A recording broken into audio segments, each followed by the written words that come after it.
Zone Europe sur Sensation. Bonsoir et bienvenue dans Zone Europe sur Sensation, une émission enregistrée au Parlement européen de Strasbourg et réalisée en association avec TV78. Voici le sommaire de ce nouveau numéro. L'eurodéputée Michèle Rivasi sera notre invitée. Nous évoquerons avec elle l'utilisation des pesticides et ses dangers pour la santé et l'environnement. La PMA, procréation médicalement assistée, est autorisée pour toutes les femmes en France, mais ailleurs en Europe, la législation varie. Nous verrons comment ça se passe chez nos voisins. Mais tout de suite, ce jour-là, le 25 mars 1957, deux traités historiques sont signés à Rome qui fondent les bases de la construction européenne. Plus de détails avec Salomé Limry, Europe Direct Normandie-Évreux et Maison de l'Europe de l'Eure. Zone Europe, ce jour-là.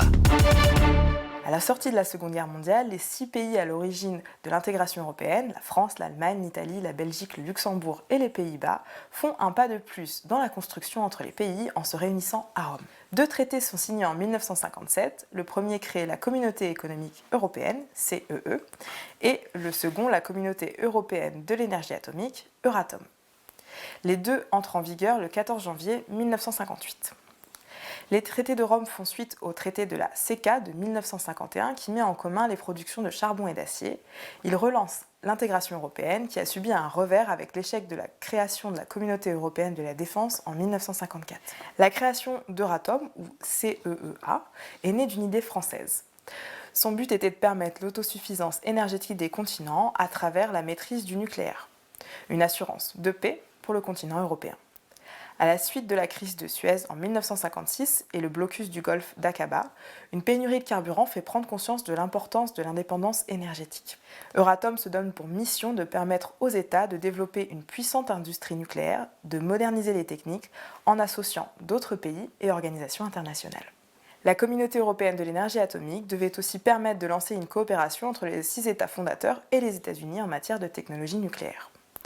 Aujourd'hui, Euratom est toujours active. Elle gère le marché commun des matières nucléaires et finance un centre commun de recherche.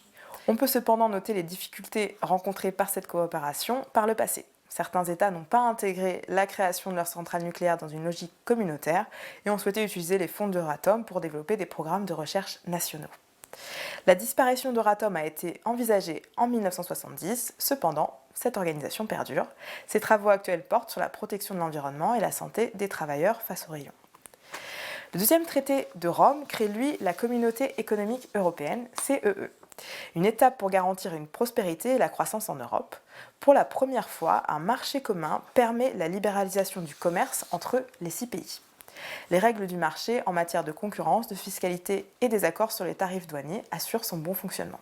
Il faudra 10 ans pour que les droits de douane entre les pays soient complètement abolis et le tarif douanier commun établi. Mais les effets sont immédiats. Entre 1958 et 1972, les échanges dans la zone sont multipliés par 9. Le traité invite également les États membres à se coordonner dans plusieurs domaines. Politique économique, celle-ci est déterminée à l'échelle européenne. Cela oblige les pays membres de la CEE d'avoir une voix commune dans les négociations commerciales internationales. Politique sociale, le traité de Rome crée le Fonds social européen qui soutient la formation des travailleurs. Il incite également les États à harmoniser leurs initiatives dans le domaine du social. L'article 2 du traité de Rome résume bien le but recherché. La communauté a pour mission, par l'établissement d'un marché commun et par le rapprochement progressif des politiques économiques des États membres, de promouvoir un développement harmonieux des activités économiques dans l'ensemble de la communauté, une expansion continue et équilibrée, une stabilité accrue, un relèvement accéléré du niveau de vie et des relations plus étroites entre les États qu'elle réunit. Dans le même temps, en 1957, une refonte du système des institutions mène à la création d'un exécutif indépendant des États, la Commission européenne, qui a le droit d'initiative exclusif.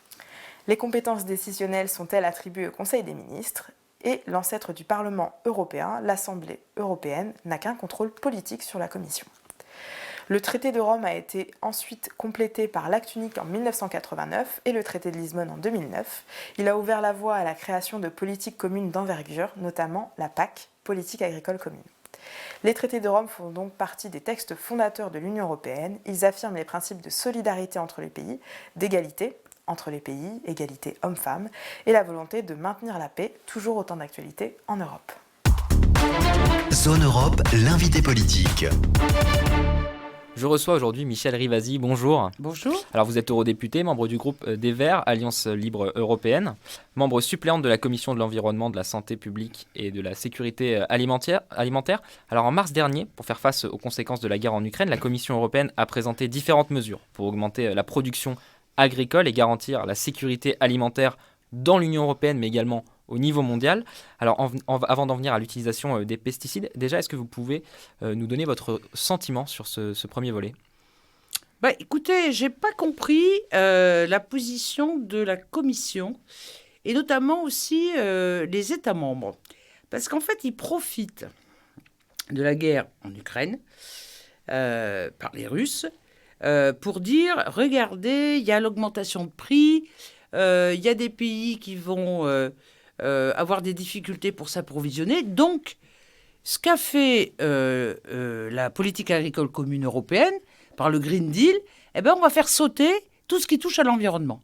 Parce qu'il y avait 4% des terres qui devaient être mis en jachère. Et dans ces terres-là, on ne devait pas utiliser des pesticides.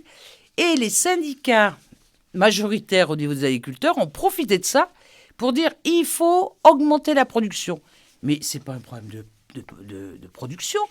C'est un problème qu'il y a eu une augmentation de prix, d'ailleurs, qui était avant la guerre en Ukraine, parce qu'il y a des problèmes de spéculation, parce qu'il y a un problème aussi de distribution, et que la guerre n'a fait qu'aggraver le problème. Mais le sujet, ce n'est pas qu'il y a un manque de production. Il faut la distribuer et surtout, il faut que les prix n'augmentent pas pour que des pays comme les pays du Maghreb, comme par exemple l'Égypte, mais le Sénégal, le Yémen, etc., qui utilisent énormément de céréales, puissent faire en sorte à ce que ça soit abordable. Alors, vous pointez régulièrement le poids des lobbies au Parlement européen. Là, vous pensez que les lobbies profitent de la guerre en Ukraine ? Alors c'est l'agro-business qui profite de la guerre en Ukraine pour d'une part spéculer et puis d'autre part casser le fait qu'on avait obtenu quelques mesures environnementales pour diminuer la quantité de pesticides, pour développer par exemple l'agriculture biologique, puisque dans le plan, il y avait de la ferme à la fourchette, il y avait au moins 25% de terres en bio, il y avait moins d'utilisation des intrants. Et on voit bien, les intrants, c'est quoi ? C'est les engrais. Or, on est très dépendant, justement, des engrais qui viennent à la fois du Bélarus, mais aussi de Russie par rapport au gaz.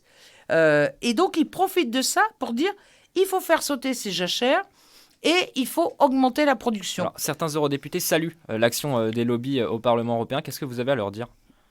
Mais quel lobby ? De quel lobby on parle ? Si on parle des lobbies qui sont pour augmenter une agriculture intensive, justement qui nous rendent dépendants des pays comme la Russie par son gaz ou d'autres pays, je ne vois pas quel est l'intérêt. Nous, on a toujours défendu une agriculture, si vous voulez, qui soit la plus résiliente possible, c'est-à-dire qui s'adapte de plus en plus vis-à-vis du réchauffement climatique. Et pour ça, il faut une agriculture très diverse. Il faut développer les écosystèmes. Il faut développer l'assolement. Il faut développer la rotation des cultures. Vous voyez, l'agroécologie, c'est quand même une agriculture, justement, qui n'utilise pas de pesticides, qui n'utilise pas d'OGM, qui est une agriculture, si vous voulez, qui est très équilibrée et qui joue sur la diversité. L'agriculture intensive, quand je vous parle des lobbies, ils sont derrière. Qu'est-ce qu'ils veulent ? Ils veulent qu'on achète encore le plus d'intrants, ils veulent qu'on achète encore le plus de pesticides, ils veulent des semences, justement que c'est les gros semenciers qui vous vendent des semences. C'est ça qui les Avec intéresse. l'interdiction de réutiliser ses propres graines pour replanter dans les années suivantes, par exemple. Eh bien oui, parce que si vous achetez ces graines-là, vous n'avez pas la possibilité de les replanter l'année suivante. Alors, vous réclamez, vous le disiez, la fin des pesticides. Vous soulignez le fait que, notamment, l'exposition aux pesticides, c'est une menace pour l'environnement, mais également pour les droits humains. Alors, pour l'environnement, on le voit bien, mais est-ce que vous pourriez nous expliquer en quoi ça concerne le droit humain ? Eh bien, je vais vous prendre un exemple. Vous savez que moi, j'ai un combat depuis des années sur... Il y a une centaine de pesticides interdits en Europe, mais ils ne sont pas interdits de fabrication et d'exportation. Alors, qu'est-ce qui se passe ? Les lobbies, justement, des pesticides, les lobbies de la chimie. Eh bien, puisque c'est interdit en Europe, ils vont l'exporter en Amérique du Sud. Par exemple, le Brésil, c'est un des pays qui utilise le plus de pesticides interdits, ou en Afrique. Sauf que les gens, ils n'ont pas la connaissance et ils n'ont pas la protection pour l'utilisation de ces pesticides. Et même, par exemple, on le sait au Brésil, ils utilisent les pesticides pour chasser les peuples autochtones, vous voyez, les droits humains. C'est-à-dire qu'il y a une telle pression qui se fait à l'heure actuelle pour alimenter, par exemple, les élevages industriels de tourteaux, de soja qui viennent de ces pays-là, qui sont en train de détruire la forêt amazonienne. Et très souvent, on a vu carrément des hélicos qui balançaient les pesticides sur les villages de ces peuples autochtones. Donc, vous voyez que ça joue sur l'environnement parce que ça entraîne des maladies, ça entraîne des morts, mais aussi, ça chasse ces populations qui tombent malades et qui sont obligées de partir. Et ils ont de moins en moins d'espace vital, d'ailleurs, maintenant, pour faire en sorte à ce qu'ils puissent vivre. Ce que je voulais dire tout à l'heure, quand je vous disais que les lobbies jouent un rôle incroyable de désinformation par rapport à cette crise en Ukraine, il est où le problème ? On a vu, je vous ai dit, il n'y a pas de problème de production. Mais surtout, ce qu'il faut bien savoir, c'est que les élevages industriels utilisent la plupart des céréales qui viennent d'Ukraine et de Russie pour l'élevage intensif. Et nous, on dit, l'élevage intensif, quand on parle par exemple des bovins, il faut qu'ils reviennent au niveau de la terre. C'est quoi ces élevages où en très peu de temps, on augmente, vous voyez, la proportion de la viande, et souvent d'ailleurs pour l'exporter, non même pas pour l'utiliser, et ça nous utilise, vous voyez, ces terres-là. Et puis la deuxième chose, c'est qu'il y a beaucoup de terres qui sont utilisées pour l'agrocarburant, que ce soit le biodiesel ou le bioéthanol. Il vaut mieux utiliser ces hectares-là pour produire, vous voyez, des aliments et non pas du bioéthanol ou du bioester. Donc, si on veut augmenter la production, même si on rentre dans leur logique, diminuons ces agrocarburants pour faire vraiment de l'alimentation pour les humains. Vous pensez que l'Europe, sur ce sujet, elle est hypocrite ? Je pense qu'elle est hypocrite parce qu'elle nous tient les discours très bien. Moi, de la ferme à la fourchette, j'ai trouvé ça super. Quand elle parlait aussi de... ça sera quand même une législation sur le zéro pesticide, le zéro substance toxique. Donc, vous voyez, éliminer les cancérogènes, mutagènes, perturbateurs endocriniens. Et puis, quand on voit la réalité... l'impact sur la santé. Et l'impact sur la santé, bien sûr. Et quand on voit la réalité, bon, il y a un souci, il y a une crise, de suite, c'est les mesures environnementales et sanitaires qu'on balance. Vous voyez bien que ça ne tient pas la route. Vous pensez que la transition écologique telle qu'on la souhaite, avec l'objectif en 2050, est tenable avec les sanctions qui sont conjointes actuellement envers la Russie et ce qui se passe en Ukraine ? Mais de toute façon, bien sûr qu'elle est tenable et qu'elle est souhaitable. Et puis, on n'a pas bien le choix. Parce que si on veut sortir des intrants, si on veut sortir des engrais chimiques, il va falloir développer l'agroécologie, l'agroforesterie. Vous voyez, c'est ce type de culture où il y a un très bon rendement d'ailleurs. Mais c'est vrai que c'est un peu l'abandon des monocultures, c'est l'abandon de tout ce qui est agrocarburant, etc. Et puis, c'est revenir à plein de petites exploitations, vous voyez, où c'est beaucoup moins digitalisé, puisque, vous voyez, l'Europe, elle dit il faut digitaliser, numériser, etc., comme si c'était la panacée. Mais il faut revenir aux bases. Et je pense que si on veut sortir de la crise, si on veut sortir aussi de la problématique du dérèglement climatique, il faut qu'on soit sur des plus petites exploitations, qu'on ait une diversité de semences, qu'on applique, si vous voulez, la pluralité des cultures pour augmenter les écosystèmes. Et c'est comme ça qu'on peut se passer des pesticides. Vous voyez, et ça demande, je vous dis, une rotation des cultures. Et ça demande, il peut y avoir des cultures, par exemple, qui enrichissent la terre en nitrates. Alors qu'à l'heure actuelle, le modèle de l'agriculture intensive, et d'ailleurs le rapport du GIEC qui vient de sortir le dit, il y a un appauvrissement des terres de plus en plus fort. Alors qu'est-ce qu'il faut faire ? Il faut toujours mettre des entrants. Mais le rapport du GIEC ne parle pas que de l'Europe. Il parle du monde. Et le modèle qu'on peut développer en Europe, on peut le développer dans le monde entier. Vous pensez qu'on peut l'imposer aux pays du monde ? En Afrique, par exemple, quand vous voyez les pays, et notamment la FAO, elle dit qu'il faut développer l'agroécologie. Le GIEC parle de 3 ans pour retourner, pour inverser le réchauffement climatique. Vous pensez qu'en 3 ans, on peut l'imposer au monde entier ? Écoutez, en Afrique, il y a beaucoup de petites exploitations agricoles. Donc là, ce n'est pas le pire. Le pire, c'est en Europe, où alors on a choisi un modèle hyper intensif, où plus vous avez des hectares, plus vous touchez des subventions de la PAC. Ça, vous voyez que les écologistes ont voulu vraiment balancer ce système, on n'y est pas arrivé, mais il va falloir qu'on y arrive. Vous voyez, je trouve qu'on est vraiment à une phase de changement de modèle. Soit on se dit, on se donne les moyens, ça va être dur, c'est dur de changer. On préfère continuer, sauf que là, on augmente les inégalités, on appauvrit la terre. Vous voyez, on n'a plus pratiquement d'oiseaux, il n'y en a pratiquement plus d'insectes, les pollinisateurs disparaissent, donc ils nous amènent au mur. C'est le sens de la mort. Vous voyez, l'agriculture intensive. Et alors, sous n'importe quel prétexte, maintenant, ils nous disent « Ah non, mais ça, c'est écolo, c'est du rêve, c'est de l'utopie. » Non, c'est le développement de la vie. Très bien. Merci beaucoup Michel Rivasi d'avoir été avec nous. Je rappelle que vous êtes eurodéputé et membre du groupe des Verts, Alliance Libre Européenne.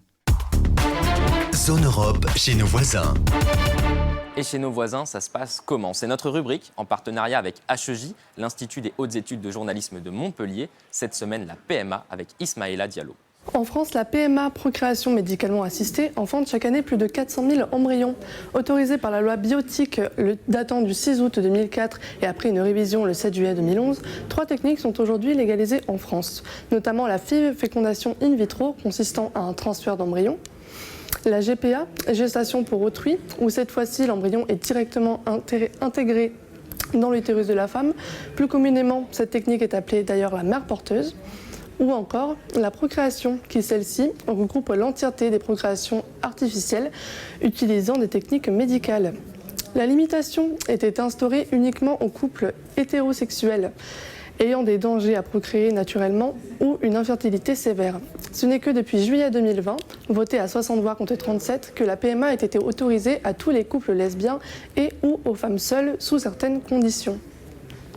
Une décision tardive par rapport aux autres pays de l'Union européenne. Effectivement, la France est seulement la 11e sur les 27 à accepter cette loi, le premier ayant été les Pays-Bas, suivi de l'Espagne. Mais le combat n'est pas encore fini, car la femme du couple lesbien n'ayant pas porté l'enfant se verra obligée d'adopter le nouveau-né, alors que cela n'est pas le cas pour les couples dits hétérosexuels. Zone Europe Voyage. On en vient maintenant à notre rubrique Voyager dans l'assiette. Cette semaine, le terroir est à l'honneur. Le chef David Shellman du restaurant Le Coq de Bougival nous dévoile la recette de son tartare de canard poêlé au foie gras. Eh bien bonjour, bienvenue au restaurant Le Coq de Bougival, donc dans le 78 à Bougival. Je m'appelle David Shellman, je suis le chef de l'établissement et ce jour, je voulais vous proposer une recette, une recette emblématique de la maison et que j'ai toujours fait. C'est le tartare de canard poêlé au foie gras avec des petites pommes de terre sautées, avec des champignons, des petits oignons. Donc on a un joli mélange de foie gras, de canard et de pommes sautées avec un petit jus de viande. Alors vous allez avoir besoin, comme pour un tartare traditionnel, un petit peu d'oignon, un petit peu de capre, du cornichon, de la mayonnaise, du ketchup, de la ciboulette, un petit peu de tabasco de sauce anglaise et puis le canard qu'on va assaisonner comme un tartare de bœuf en fait. Alors là, on a le magret qu'on va dégraisser partiellement. Voilà. Donc là, on prépare la viande. Ensuite, donc, vous allez hacher le canard. Vous allez le retrouver comme ceci. Et là, on va commencer à assaisonner avec un petit peu de capre, comme ça, un petit peu de cornichon.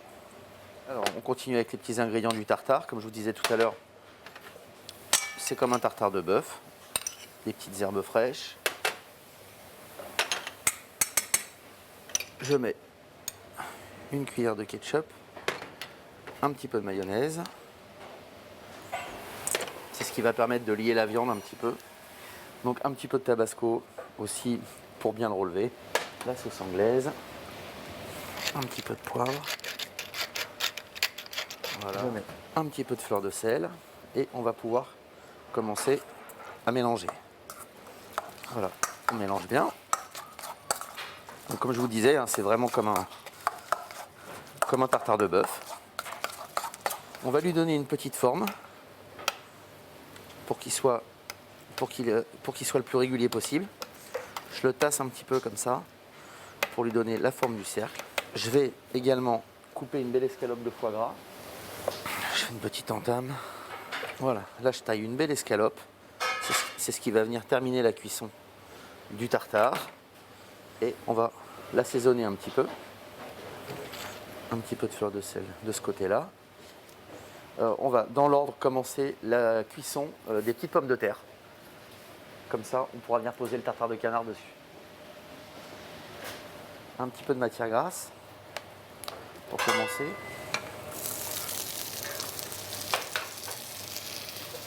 Alors, je vais rajouter un petit peu de beurre pour obtenir une jolie couleur.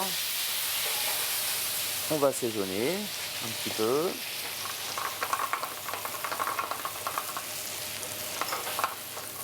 Je vais rajouter quelques champignons frais. Et on continue de les faire sauter. Ça, c'est vraiment une recette qui est facile à faire à la maison. Pendant ce temps-là, je vais commencer à mettre à chauffer ma deuxième poêle qui va me permettre de cuire le tartare de canard avec le foie gras. Comme ça, on ne fait pas trop attendre nos invités. Je vais rajouter un petit peu d'oignon, un petit peu de cébettes. Alors tout ça, ça donne de la couleur, ça donne du goût. Et on va commencer à baisser un petit peu le feu. On va laisser cuire tout ça après avoir assaisonné avec un petit peu de poivre. Ça vraiment à la maison, c'est facile et vous ferez plaisir à tout le monde. Au dernier moment, je vais rajouter un petit peu de persil, toujours pour donner du goût et les rendre toutes jolies. Vous voyez, ça commence à être pas mal. Alors maintenant, on va s'attaquer au tartare de canard. On va décaler ces pommes de terre qu'on va laisser finir de cuire gentiment. Et on va procéder on va démarrer la cuisson du tartare et du foie gras. Maintenant, on pose le tartare. Alors le but du jeu sur cette recette, c'est d'essayer de le servir rosé, comme un magret un peu à cœur si vous voulez. Donc là, on va baisser un petit peu le feu. Et on va venir travailler la matière grasse qui va fondre un petit peu, va aider à cuire notre canard. Là, il y a une petite coloration qui se fait. Et à côté, on a notre escalope de foie gras aussi qui va dorer et qui va nourrir la viande de canard. On essaye de le garder rosé, un peu dans l'esprit d'un magret. Et après, on va venir mettre notre foie gras dessus. Il faut qu'il reste pas trop cuit, surtout, c'est important. Voilà. Donc là, je le décale pour qu'il finisse tout doucement, pour qu'il monte bien en température à cœur. Voilà, maintenant qu'on a cuit le tartare, qu'on a cuit nos petites pommes de terre sautées, on va pouvoir passer au dressage. Moi, je vais tricher un peu. Je vais mettre un joli jus de viande dans le fond de l'assiette, comme ça. Je vais venir mettre mes petites pommes de terre avec les champignons. Elles ont terminé de cuire. Vous voyez, elles ont du goût, elles ont de la couleur. Pareil, je donne la forme du cercle pour que mes pommes de terre restent bien en place. Voilà.